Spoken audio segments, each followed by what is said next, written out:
This is day 63. Where is Eric Braverman? This is part 3, and I wanted to give everybody a little Christmas Hanukkah bonus for being such great contributors. If it wasn't for my subscriber contributors, this story wouldn't have come together nearly as quickly. I just wanted to show you quickly how oil drives this whole thing, and you're going to probably wonder why on this slide I keep bringing up this large Middle Eastern oil company that does all this construction, the largest builder in the Middle East. And you're going to say, yeah, Jeff Skoll, Eric Braverman and Jeff Skoll run that. No, he's just a social justice front. And I'm afraid Eric Braverman was probably being used as a social justice front. This is actually an old a family in the Middle East, two partners. And you're going to see them involved in a lot of building of, like I've said, a road's going to go in here, a pipeline is going to go in here, offshore drilling is going to go in here, and an LNG port is going to go in there. So, if you want to hear the rest of the gold mine story and the comfort women, go to another episode, or how we're going to build hotels in Dominican Republic with this company. We can talk about that later. But I just want to talk about the oil today.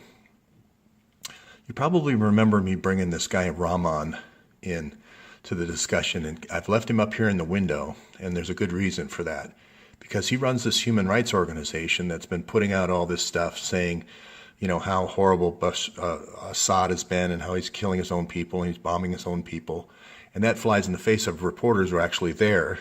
He's in Coventry, England, and he hasn't stepped foot in Syria in 12 years. She's there last week saying, no, the people are trapped. They're being used as human shields. The beautiful kids somehow disappear in the night. Don't know what's going on. Remember that pipeline I said he was working on? This is Neil Brown's pipeline to the Adriatic. And remember how I said he was at a petroleum conference in Kazakhstan?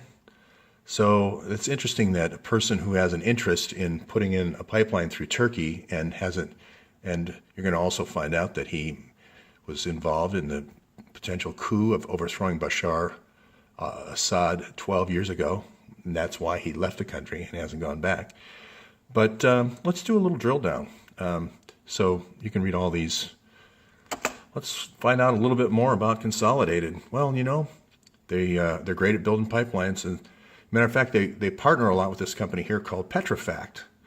Now, let's see Petrofact. What do? Well, they're kind of like an architect. They're the architects, and then they're the construction company. You're familiar with that analogy.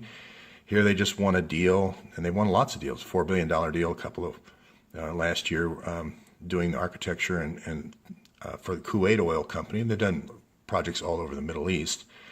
So that's an interesting connection. Well, what's he done? Well, he works with a guy named Max Blumenthal. That's a familiar name. Max Blumenthal is the person that does all the publicity for the white helmets back here. Remember how we said the white helmets weren't really doing humanitarian work? They were coming in at night. There were some in the day that looked legit, but then there was other ones coming in at night, leaving with these kids.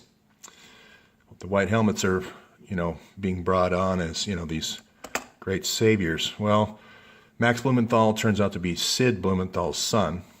And I'll put an article below that shows how Max Blumenthal forgot to mention that the person sponsoring the white helmets is a billionaire of Petrofact, Asfari. So these are two quite closely connected. And now you're going to see who founded Consolidated Contractors. That was a guy named Kamal Abdul Rahman. Well, that's funny because this guy who hasn't been in Syria in 12 years, and the guy who's living in Coventry, England, and he's the sole source for CNN for facts about what's happening in Syria, his name is exactly the same. Well, it turns out that's his son. So that's the connection to Haiti through Consolidated Contractors. Here he is speaking he's the speaker at a petroleum conference in Kazakhstan. And then RT did a piece on him last year saying, hey, this guy, they call it the source problem because all these Western news agencies are using this guy as the source, a guy who lives in Coventry, England, and he basically just makes phone calls. So that's how he says he's getting his information, rather than people who are actually on the ground. Now, if you read my source document for Ava Bartlett, you'll see where she says, where she makes these comments about this guy and the white helmets and so forth and what's really going on. So not only is ISIS doing these gas attacks, but they are taking these kids. And they are creating, Max Blumenthal, Sid's son, is creating this PR cover. And he is heavily invested, and he was trying to get investors for Eric Neil Brown's pipeline. And that's Eric Braverman's son. This isn't looking, Eric Braverman's looking less and less like a hero every minute here. So I just wanted to give that out as a Christmas bonus to everybody. You know, the connections, just follow the money and follow the oil, follow the arms, like Braverman said. Sarin Gas here, he's also the shoot down of the plane, and he's also going to be involved, if you go back to 2004, he's going to be the guy who was trying to kill Assad back then to get in this guy, Rahman. That's it for today. Have a Merry Christmas and Happy Hanukkah.